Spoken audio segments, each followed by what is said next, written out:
ಪ್ರಧಾನಿ ನರೇಂದ್ರ ಮೋದಿಯವರ ಸ್ವಚ್ಛತಾ ಅಭಿಯಾನ ಅಂಗವಾಗಿ ಇಂದಿನಿಂದ ಅಕ್ಟೋಬರ್ 2ರ ತನಕ ನಿರಂತರವಾಗಿ ಸ್ವಚ್ಛತಾ ಕಾರ್ಯಕ್ರಮವನ್ನು ಉಡುಪಿಯ ರೈಲ್ವೆ ಹಮ್ಮಿಕೊಂಡಿದ್ದು, ಇನ್ನು ಸುಮಾರು 50ಕ್ಕೂ ಹೆಚ್ಚು ಮಂದಿ ನಿಲ್ದಾಣದಲ್ಲಿ ಸ್ವಚ್ಛತೆಯನ್ನ ಮಾಡಿದ್ರು.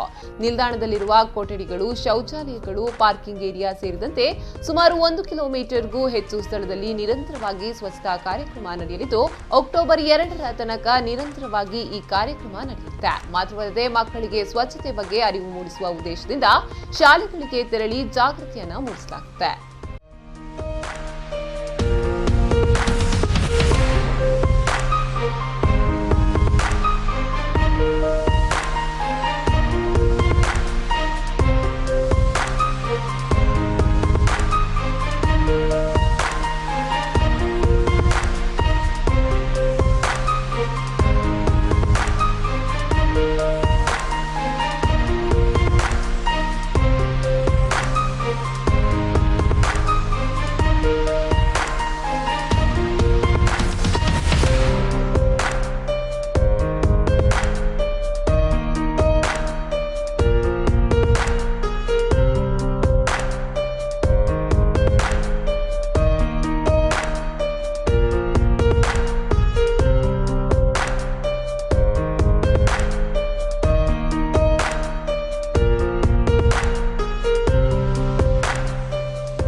ಕಸವನ್ನು ಗುಡಿಸುವಂಥ ಕೆಲವರು ಕಸವನ್ನು ಶೇಖರಿಸುವಂಥ ಸಾಮಗ್ರಿಯನ್ನು ನಾವು ಕೊಟ್ಟಿದ್ದೀವಿ. ಈಗಾಗಲೇ ಒಂದು 2-3 ವರ್ಷದ ಹಿಂದುಗಡೆ RL ಡಯಾಸ್ನವರಿದ್ದಾಗ ನಾವು ಇದನ್ನು ಸಮೇತ ನಾವು ಕೊಂಕಣ ರೈಲ್ವೆಗೆ ದಾನವಾಗಿ ಕೊಟ್ಟಿತ್ತು.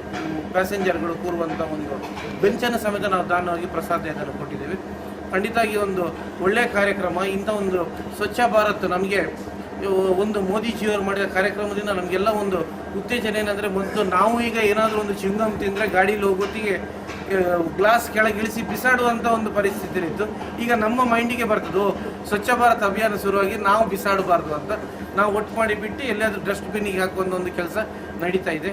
ಇದು ಈ ನಮ್ನಿ ಆದರೆ ಖಂಡಿತವಾಗಿಯೂ ಇದ್ದಾರೆ. ಈಗ ಉಡುಪಿ ಅಂದ ತಕ್ಷಣ ಮಣಿಪಾಲ್ ಹಾಸ್ಪಿಟ್ಲಿಗೆ ನಡ್ಕೊಂಡು ಬರ್ತದೆ. ಆಭರಣ ಮೋಟರ್ಸ್, ಆಭರಣ ಪ್ರತಿಯೊಬ್ಬರು ಇದರಲ್ಲಿ ತಮ್ಮ ದೇಣಿಗೆ ಕೊಟ್ಟರೆ ಮಾತ್ರ ಇದನ್ನು ಕಾರ್ಯಕ್ರಮವನ್ನು ಮುಂದೆ ತಗೊಂಡು ಹೋಗ್ಲಿಕ್ಕೆ ಸಾಧ್ಯ.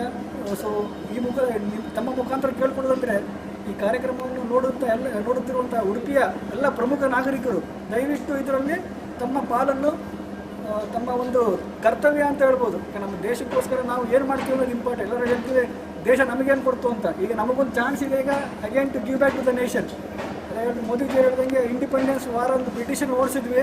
ಮುಂದಿನ ನಮ್ಮ ವಾರ ಏನಪ್ಪ ಅಂದರೆ, ಈ ನೈರ್ಮಲ್ಯವನ್ನು ಕಾಪಾಡಲಿಕ್ಕೋಸ್ಕರ ಗಂದಗಿಯನ್ನು ನಮ್ಮ ದೇಶದಿಂದ ಓಡಿಸ್ಬೇಕಾಗಿದೆ. ಇದೆಲ್ಲದಕ್ಕಿಂತ ಮುಖ್ಯವಾದಂಥ ಹೋರಾಟ.